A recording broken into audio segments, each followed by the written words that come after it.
Siapakah 24 tua-tua itu? Dan apa yang sebenarnya mereka lakukan di hadapan takhta Allah? Mereka bukan malaikat, tetapi juga bukan manusia, seperti yang kita kenal. Sejak sebelum waktu dimulai, mereka sudah berdiri di hadapan takhta. Mahkota mereka memancarkan cahaya yang bahkan bintang pun tidak bisa menirukan, dan di tangan mereka tersimpan doa seluruh umat manusia. Tidak ada nabi yang berani menggambarkan mereka sepenuhnya. Mungkin karena memahami siapa mereka berarti memahami apa yang Tuhan siapkan bagi orang yang menang. Yohanes melihat lebih dari sekadar kemuliaan. Ia melihat tatanan surgawi, otoritas, dan tujuan. Di hadapannya, takhta Allah berdiri sebagai pusat seluruh ciptaan, dikelilingi kilat, suara, dan cahaya kemuliaan. Yohanes tidak takut, dia hanya tunduk dalam hormat. Di sekeliling takhta utama itu ada 24 takhta, masing-masing ditempati sosok berselimut pakaian putih dan mahkota emas. Mereka tidak bergerak karena keagungan, tetapi karena penyembahan. Setiap gerakan mereka adalah respons langsung terhadap hadirat Allah. Pelangi hijau seperti zamrud mengelilingi takhta, mengingatkan pada janji Allah kepada Nuh, tanda belas kasihan yang tidak pernah dilupakan. Langit bukanlah kekacauan, langit adalah pemerintahan yang sempurna. 24 tua-tua itu membentuk dewan surgawi yang mengitari Sang Pencipta. Mahkota mereka bersinar, tetapi bukan untuk memuliakan diri, melainkan untuk memantulkan kemuliaan Allah. Setiap kali 4 makhluk hidup berseru, "Kudus, kudus, kuduslah Tuhan Allah, yang Maha Kuasa, yang sudah ada, dan yang akan datang." Ke-24 tua-tua itu bangkit, menanggalkan mahkota, dan sujud kembali, tanda penyerahan total kepada Dia yang duduk di atas takhta. Ibadah di surga tidak pernah berhenti, seperti napas kehidupan itu sendiri. Itulah cara Yohanes memahami ritme kekekalan. Semua bergerak bukan karena kewajiban, tetapi karena kasih.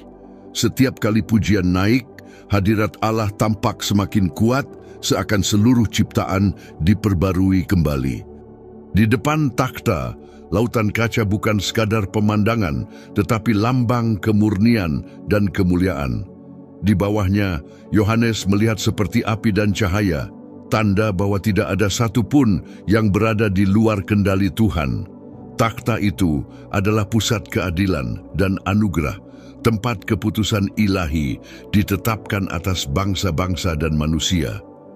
Yohanes teringat pada penglihatan Daniel tentang yang lanjut usianya, yang duduk untuk menghakimi, penglihatan yang sama, kini dalam kemuliaannya yang penuh. Namun yang paling mengejutkan Yohanes adalah kedekatan 24 tua-tua dengan Sang Pencipta. Mereka bukan malaikat biasa. Jubah putih mereka mengingatkan pada janji Yesus di Wahyu 3 ayat 5, janji yang diberikan kepada orang percaya di bumi.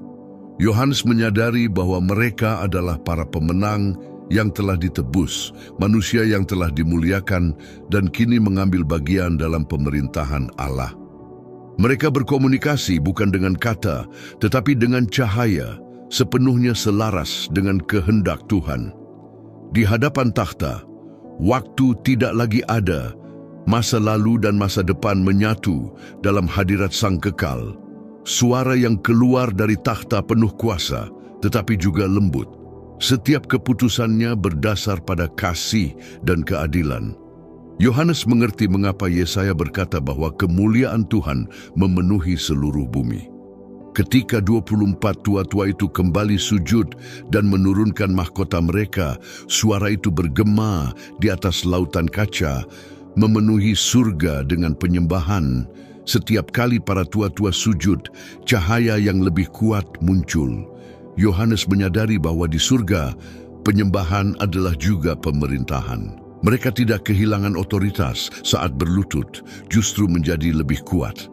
Mereka memerintah bukan dengan kuasa, tetapi dengan penyerahan. Segala makhluk di sekitar takhta terus memuji tanpa henti. dan seluruh ruang terasa hidup oleh penyembahan. Yohanes merasakan bahwa seluruh alam semesta ikut beresonansi. Takhta itu bukan benda mati, tetapi pusat kehidupan dan kemuliaan. Di sanalah segala keputusan Allah, segala janji, dan segala kemenangan bermula. Salah satu dari 24 tua-tua memandang Yohanes seolah berkata, "Engkau akan melihat apa yang banyak orang rindukan." Yohanes mengerti bahwa penglihatan itu bukan hanya untuk ditonton, tetapi untuk dipahami, sebuah panggilan. Ia melihat bahwa para tua-tua itu bukan dipilih sembarangan. Setiap mahkota membawa cerita, kemenangan, dan janji yang digenapi. Mereka tidak diciptakan mulia, mereka menjadi mulia. Mahkota mereka bukan warisan, tetapi hasil kesetiaan, seperti janji Kristus. Setialah sampai mati, dan aku akan memberimu mahkota kehidupan. Wahyu 2 ayat 10. Yohanes menyadari apa yang ia lihat di hadapan takhta adalah puncak dari perjalanan manusia yang menang oleh kasih karunia. Mereka adalah pria dan wanita yang pernah hidup di dunia, mengalahkan daging, menolak dosa, dan tetap setia sampai akhir. Kehadiran mereka di hadapan takhta menunjukkan bahwa janji Kristus digenapi. Tanpa penjelasan pun, Yohanes mengerti bahwa 24 takhta itu ditempati orang-orang yang bertahan dalam iman dan kini menjadi saksi hidup dari kuasa penebusan. Mahkota yang mereka pakai disebut Stefanos, bukan diadema, bukan lambang keturunan bangsawan, tetapi mahkota kemenangan bagi para pejuang. Malaikat tidak pernah dijanjikan mahkota, hanya manusia yang ditebus dan menang atas pencobaan. Yakobus berkata bahwa orang yang bertahan akan menerima mahkota kehidupan. Yohanes melihat bahwa setiap dari 24 tua-tua telah hidup dalam janji itu. Cahaya yang menyelimuti mereka adalah bukti iman yang teruji. Mereka tidak dibedakan oleh wujud surgawi, tetapi oleh kemenangan yang mereka bawa. Ketekunan dalam penderitaan, iman di tengah ketidakpastian. Surga tidak memuliakan posisi, tetapi kesetiaan. Ketika mereka sujud dan melemparkan mahkota, Yohanes mengerti bahwa itu adalah tanda penyerahan, bahwa kemenangan mereka berasal dari kasih karunia, bukan jasa pribadi. Suara mahkota yang jatuh menjadi melodi penyembahan. Pakaian putih mereka adalah penggenapan janji Yesus. Barang siapa menang, ia akan dikenakan pakaian putih. Itu bukan kepolosan bawaan, tetapi hasil penebusan darah anak domba. Putih itu menandakan iman yang menyelesaikan perjalanannya. Takhta tempat mereka duduk menunjukkan otoritas untuk memerintah bersama Kristus. Seperti yang Paulus tulis, bahwa orang-orang kudus akan menghakimi dunia. Kini Yohanes melihat nubuatan itu tergenapi. Para tua-tua itu tidak mencari perhatian. Mereka hanya menyembah dalam harmoni sempurna dengan hadirat Tuhan. Pemahaman mulai tumbuh dalam diri Yohanes. Ia menyadari bahwa takhta bukan hanya tempat kemuliaan, tetapi tujuan akhir bagi mereka yang bertahan dalam iman. Ke-24 tua-tua itu adalah bukti bahwa penderitaan di bumi tidak sia-sia. Setiap luka berubah menjadi mahkota. Setiap air mata menjadi pakaian kemurnian. Ia teringat perkataan Yesus dalam Matius 19 ayat 28 tentang para murid yang akan duduk di atas 12 takhta. Namun kini Yohanes melihat 24 takhta, seolah-olah janji itu diperluas. Perjanjian Lama dan Perjanjian Baru, Israel dan gereja yang dimuliakan, kini bersatu dalam satu lingkaran kemuliaan. Para tua-tua itu bukan sekadar simbol, tetapi tanda rencana Allah yang sempurna, disiapkan sejak sebelum dunia ada. Surga bukan tempat Allah memerintah sendirian, tetapi tempat Ia berbagi pemerintahan dengan orang-orang yang mengasihinya. Setiap gerakan mereka adalah penyembahan, berdiri sebagai hormat, bersujud sebagai pengakuan, melemparkan mahkota sebagai ingatan. Setiap takhta adalah kesaksian bahwa iman di bumi berbuah kekekalan. Mereka tidak perlu berbicara, kehadiran mereka sudah menjelaskan Injil. Saat Yohanes memperhatikan susunan itu, ia menyadari ada pola ilahi. Angka 24 bukan kebetulan, tetapi kode kuno yang menghubungkan bait di bumi dengan takhta di surga. Ia teringat tulisan Daud, 1 Tawarikh 24, ketika Daud menetapkan 24 kelompok imam. Apa yang dilihat Yohanes adalah refleksi surgawi dari rancangan Tuhan sejak dahulu. Setiap kelompok imam dan pemuji di bait Allah memiliki tugas khusus agar ibadah tidak pernah berhenti. Saat satu kelompok selesai, kelompok lain melanjutkan. Itulah sebabnya pujian di Israel berjalan terus-menerus. Angka 24 yang ditetapkan Daud bukan kebetulan. Itu melambangkan karakter Allah yang tidak pernah tidur dan selalu memerintah. Yohanes melihat bahwa apa yang ditampilkan di surga adalah penggenapan dari pola yang Daud terima. Bait di bumi hanyalah bayangan, takhta Allah adalah aslinya. Karena itu 24 tua-tua di Wahyu bukan angka acak, tetapi simbol kelengkapan imamat dan pelayanan kekal di hadapan Sang Pencipta. Di bait Yerusalem, musik dan pujian tidak pernah berhenti. Para Lewi bergantian memainkan arpa, ceracap dan trompet siang malam. Yohanes melihat bahwa surga bukan hanya mempertahankan pola itu, surga menyempurnakannya. Arpa di tangan para tua-tua bukan sekadar instrumen, tetapi lanjutan dari pujian profetis yang dimulai oleh Daud. Dalam 1 Tawarikh 25, Daud membagi para penyanyi dan pemusik menjadi 24 kelompok yang dilatih untuk bernubuat dengan musik. Bagi mereka, musik adalah penyataan. Yohanes kini melihat hal itu terjadi di hadapan takhta. Suara para tua-tua adalah dekretnya surga. Pujian mereka membentuk atmosfer surgawi. Angka 24 juga merupakan gabungan 12, ditambah 12 suku Israel Perjanjian Lama dan 12 rasul Perjanjian Baru. Bersama-sama, mereka melambangkan kesatuan rencana keselamatan Tuhan dari awal hingga akhir. Yohanes menyadari bahwa rencana Allah memang sejak semula adalah penyembahan tanpa henti. Di surga, tidak ada ibadah yang dimulai dan diakhiri, ada penyembahan yang berlangsung selamanya.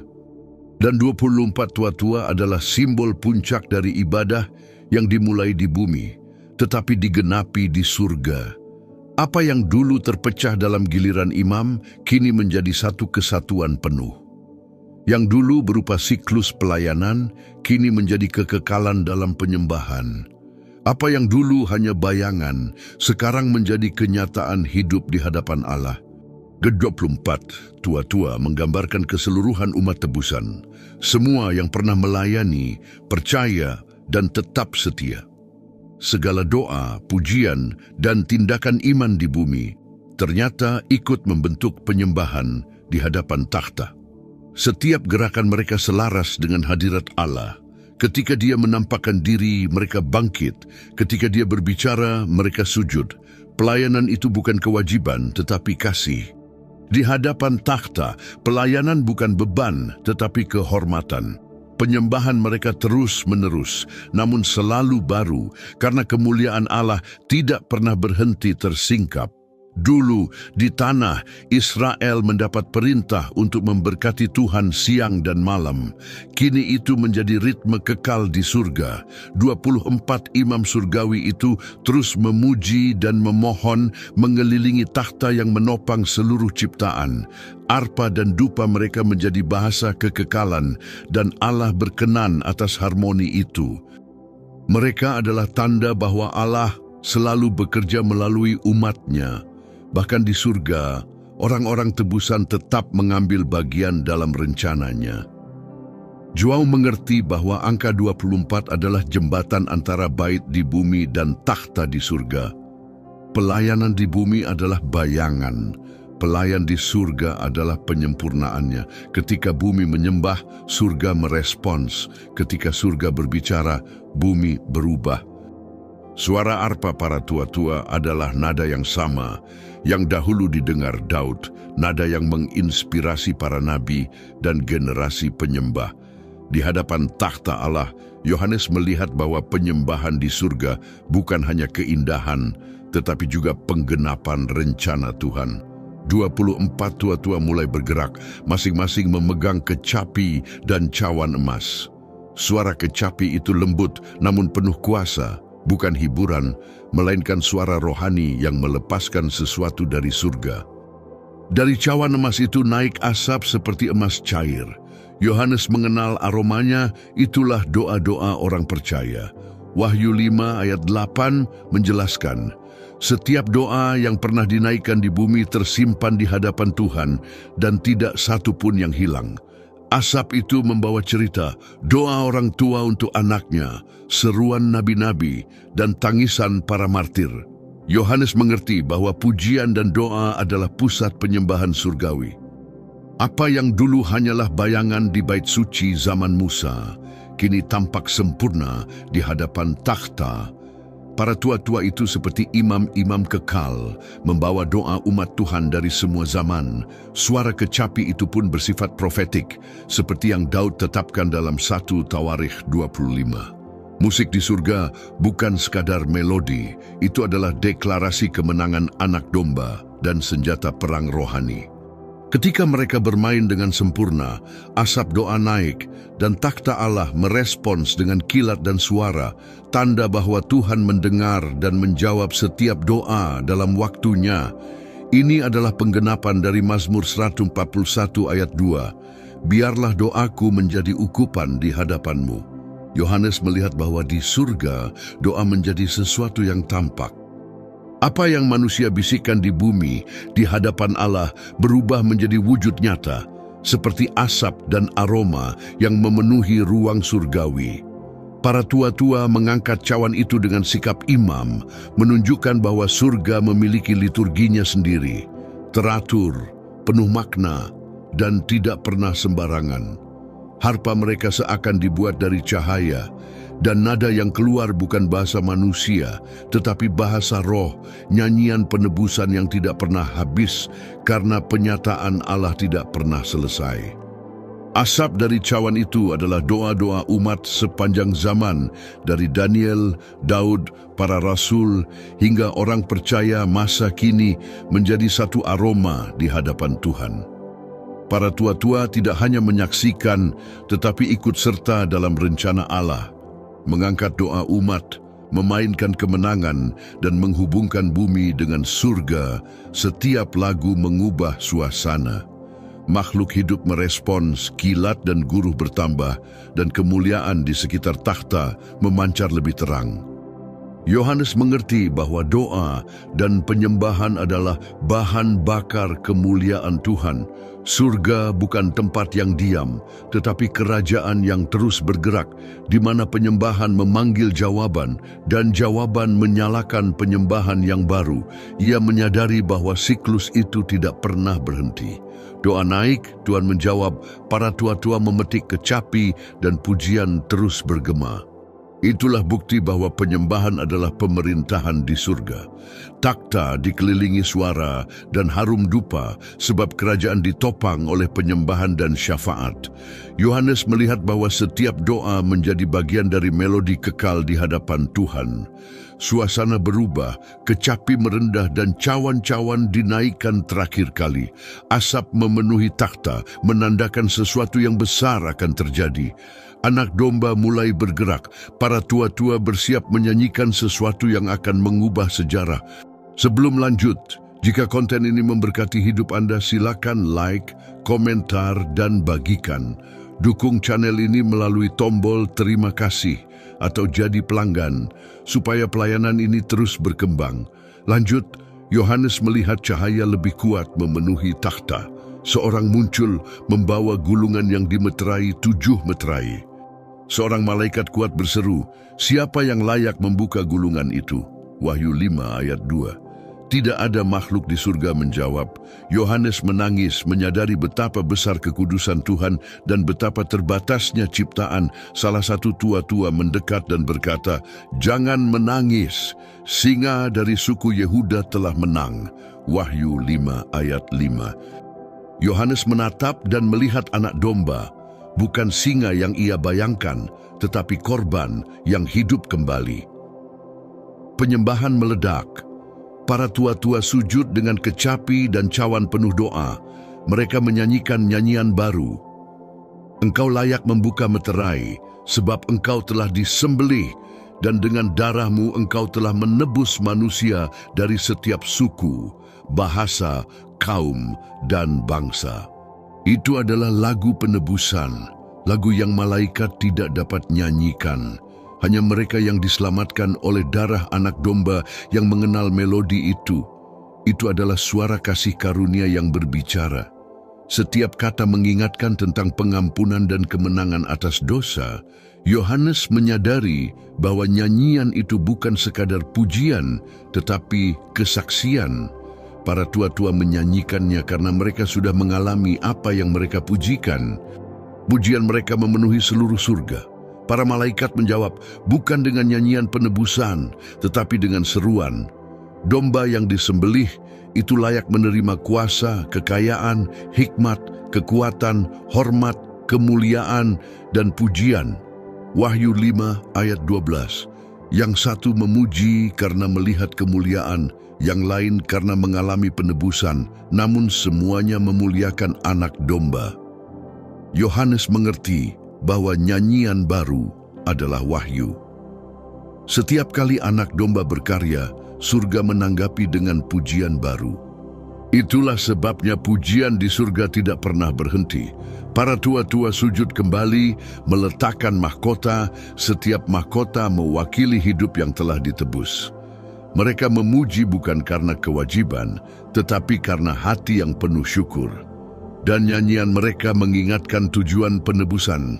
Engkau telah menjadikan kami raja dan imam, dan kami akan memerintah di bumi. Wahyu 5 ayat 10. Keselamatan tidak berhenti pada pengampunan. Ia memulihkan manusia kepada otoritas yang hilang. Nyanyian baru adalah nyanyian pemerintahan bersama Kristus. Suara itu semakin besar ketika jutaan malaikat bergabung. Semua makhluk berseru, bagi Dia yang duduk di takhta dan bagi anak domba, hormat, kemuliaan, dan kuasa sampai selama-lamanya. Wahyu 5 ayat 13. Pujian di surga tidak pernah berakhir. Darah Kristus selalu diingat sebagai pusat dari seluruh penyembahan. Para tua-tua terus bersujud, bukan karena ritual, tetapi karena mereka telah diubahkan oleh kasih anak domba. Rasul Yohanes mengerti bahwa nyanyian itu menggambarkan tujuan kekekalan. Apa yang dimulai manusia di bumi dengan air mata, kini dilanjutkan di surga dalam harmoni sempurna. Lagu para orang yang ditebus adalah kisah Allah yang dinyanyikan oleh umat yang telah diselamatkan. Saat pujian itu bergema, Yohanes melihat sesuatu. Anak domba mulai bergerak. Kitab di tangannya akan segera dibuka. Seluruh surga menahan napas menanti tindakan berikutnya.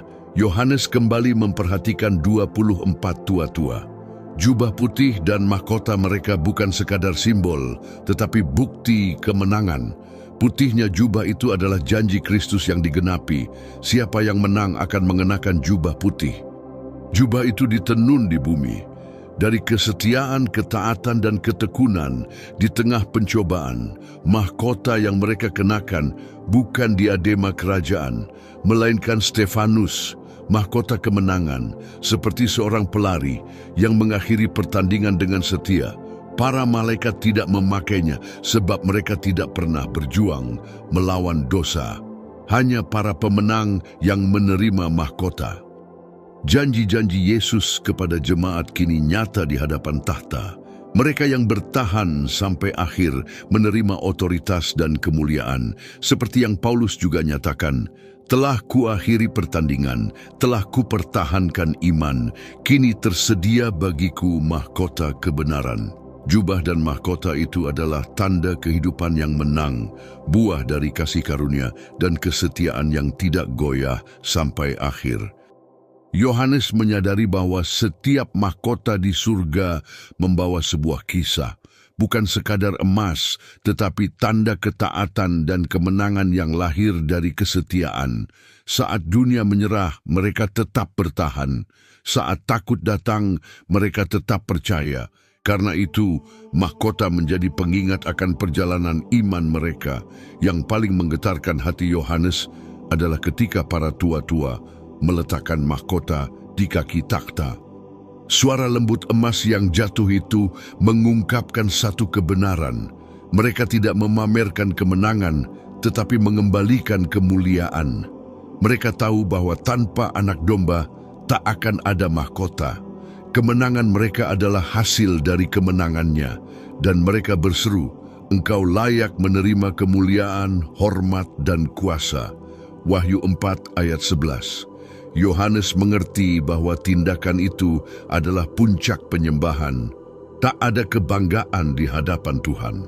Mahkota bukan trofi kesombongan, tetapi persembahan syukur. Pemenang sejati adalah yang rela menyerahkan mahkotanya kembali. Ia juga melihat bahwa ini bukan peristiwa sekali saja. Setiap kali kemuliaan Tuhan dinyatakan, mereka kembali bersujud dan menyerahkan mahkota. Penyembahan di surga adalah siklus tanpa akhir, ketundukan dan kemuliaan. Yohanes memahami bahwa jubah putih dan mahkota adalah dua sisi janji Tuhan. Jubah berbicara tentang karakter yang disucikan, mahkota berbicara tentang tugas yang diselesaikan. Satu adalah hasil darah Kristus, yang lain adalah buah dari iman yang taat. Dari keduanya, manusia yang jatuh diubah menjadi ahli waris kemuliaan. Mahkota dan jubah tidak sedang menunggu di masa depan saja, mereka sedang dibentuk sejak sekarang. Setiap ketaatan, renungan dalam diam, dan pengorbanan tersembunyi sedang menenun jubah dan menempa mahkota. Surga tidak memberi hadiah secara acak. Semuanya sesuai dengan kehidupan seseorang di hadapan Tuhan. Para tua-tua tidak saling bersaing. Cahaya mahkota mereka menjadi satu di hadapan takhta. Yohanes pun memahami bahwa inilah tujuan akhir iman. Manusia diciptakan untuk memantulkan kemuliaan Tuhan. Di hadapan takhta, semuanya digenapi. Pakaian putih dan mahkota bukan sekadar hadiah, tetapi tanda bahwa penebusan telah sempurna. Saat Yohanes melihat, ia tahu sesuatu yang lebih dalam sedang menanti. Seorang dari 24 tua-tua mendekatinya dan bertanya, "Siapakah mereka yang memakai jubah putih itu?" Yohanes menjawab, "Tuan, Engkau yang tahu." Lalu sang tua-tua menjelaskan bahwa mereka adalah orang-orang yang keluar dari kesusahan besar, yang telah memutihkan jubah mereka dalam darah anak domba. Yohanes menyadari bahwa tua-tua itu tidak berbicara sebagai pengamat, tetapi sebagai seseorang yang mengerti penderitaan dan kemenangan. Ia mengajarkan bahwa mereka yang berdiri di hadapan takhta bukan karena status, tetapi karena ketekunan dan iman. Darah anak domba bukan hanya mengampuni, tetapi mengubah. Tua-tua itu melanjutkan. Mereka yang dulu lapar, takut, dan dianiaya kini tidak akan lagi mengalami kelaparan, kehausan, atau sengatan matahari. Anak domba sendiri yang menggembalakan dan menuntun mereka kepada air kehidupan. Yohanes mengerti bahwa takhta bukan hanya tempat penyembahan, tetapi tempat di mana penderitaan manusia ditebus. Di surga, pengajaran datang dari mereka yang telah mengalaminya. Tribulasi bukanlah hukuman, tetapi proses yang memurnikan orang percaya. Penderitaan tidak menghancurkan iman, justru memurnikannya. Yohanes teringat kata-kata Petrus bahwa iman yang diuji seperti emas dalam api akan menghasilkan pujian, hormat, dan kemuliaan pada saat Yesus dinyatakan. Apa yang Petrus tulis dulu kini digenapi di depan mata Yohanes. Sang tua-tua menjelaskan bahwa mereka yang setia kini melayani Tuhan siang dan malam di bait-Nya. Yohanes mengerti penyembahan kekal adalah hasil dari kesetiaan di bumi. Mereka yang tetap setia dalam kesulitan kini melayani dalam kemuliaan. Surga adalah tujuan bagi mereka yang tidak menyerah meski tak terlihat oleh manusia. Yohanes juga melihat bahwa para tua-tua bukan hanya menyembah tetapi mengajar. Mereka menafsirkan apa yang ia lihat, seperti para imam dahulu menjelaskan hukum kepada bangsa Israel. Mereka menerjemahkan kemuliaan agar dapat dimengerti. Perkataan sang tua-tua tidak menjanjikan hidup mudah, tetapi jaminan upah bagi yang setia. Tidak ada air mata, doa, atau tindakan kasih yang dilupakan Tuhan. Surga mencatat semuanya. Di surga, otoritas adalah pelayanan. Siapa yang melayani, itulah yang memerintah. Ketika sang tua-tua selesai berbicara, Yohanes sadar, takhta bukan hanya pusat kuasa, tetapi pusat pengajaran. Para tua-tua menolong umat tebusan memahami tujuan kekekalan. Dan saat tua-tua itu kembali ke tempatnya, Yohanes merasakan bahwa penglihatannya kembali berubah. Nyanyian itu kembali bergema dan cahaya memenuhi seluruh tempat. Para tua-tua bangkit dan menyembah. Dan kali ini, Yohanes mengerti alasan di balik setiap gerakan dan kata mereka. Ia bukan lagi sekadar pengamat, tetapi seseorang yang dipanggil untuk memahami apa yang sorga nyatakan. Anak domba memegang kitab itu, dan setiap meterai yang akan dibuka menunjukkan bagaimana pemerintahan sorga terhubung dengan mereka yang bertahan sampai akhir. Yohanes kembali memperhatikan ke-24 tua-tua. Ia sudah melihat mahkota mereka, mendengar pujian mereka, belajar dari kata-kata mereka. Namun kini ia menyadari bahwa setiap takhta di sekeliling takhta Allah memiliki peran. Ini adalah struktur kerajaan Allah. Mereka bukan raja yang berdiri sendiri, tetapi mitra dalam pemerintahan ilahi, mengonfirmasi apa yang dinyatakan oleh Anak Domba. Disinilah janji Paulus digenapi. Jika kita bertahan, kita pun akan memerintah bersama Dia. 2 Timotius 2 ayat 12. Kerajaan Allah teratur, tidak ada yang terjadi secara acak. Takhta Bapa di pusat, Anak Domba berotoritas, dan para tua-tua menjalankan fungsi raja sekaligus imam. Mereka melambangkan manusia yang dipulihkan, bukan hanya diampuni, tetapi dipulihkan untuk memerintah bersama Allah. Mahkota dan takhta mereka membuktikan bahwa penebusan membawa manusia kembali kepada tujuan semula. Yohanes melihat bahwa di sekitar takhta ada gerakan tanpa henti. Para tua-tua bangkit, sujud, menyembah, lalu kembali ke tempat mereka. Pusatnya tetap, tetapi segala yang mengelilinginya bergerak dalam ketaatan. Ia mengingat penglihatan Daniel tentang trono-trono yang diletakkan, dan yang lanjut usianya duduk menghakimi.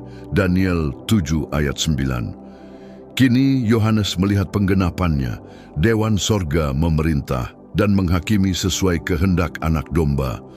Setiap kali Anak Domba membuka meterai, para tua-tua merespons. Ketika doa-doa tiba, mereka mempersembahkannya. Ketika keputusan di sorga dibuat, mereka menyembah. Di sorga, tidak ada keputusan ilahi tanpa penyembahan. Kuasa dan kekudusan selalu berjalan bersama. Pemerintahan Allah bukan jauh, tetapi relasional. Para tua-tua di sekitar takhta bukan hanya menduduki posisi, tetapi menjalankan peran kekal sebagai imam, pendoa syafaat, pengajar, dan saksi. Mereka menunjukkan bahwa surga dibangun atas tanggung jawab bersama dan persekutuan sempurna. Takhta itu bukan sekadar simbol kuasa, tetapi pusat dari segala tujuan Allah. Segala keputusan, suara, dan perintah mengalir darinya. Para tua-tua mewakili umat yang telah ditebus, gereja yang dimuliakan, yang sekarang memerintah bersama Kristus, seperti janji Yesus dalam Wahyu 3 ayat 21. Suara mereka bukan hanya pujian, tetapi juga deklarasi ilahi, mengumumkan penghakiman, keadilan, dan menguatkan firman Anak Domba. Melalui mereka, surga berbicara. Mereka menggambarkan tubuh Kristus, banyak takhta namun satu pusat. Setiap gerakan mereka lahir dari ketaatan. Mereka tidak bertindak tanpa kehendak takhta. Ketika mereka meletakkan mahkota di hadapan Allah, itu menegaskan bahwa segala kuasa dan kemenangan hanya milik Anak Domba. Misteri takhta bukan hanya tentang kuasa, tetapi tentang bagaimana Allah membagikan pemerintahannya kepada mereka yang ditebus. Itulah kasih-Nya, membiarkan manusia ikut dalam rencana kekal.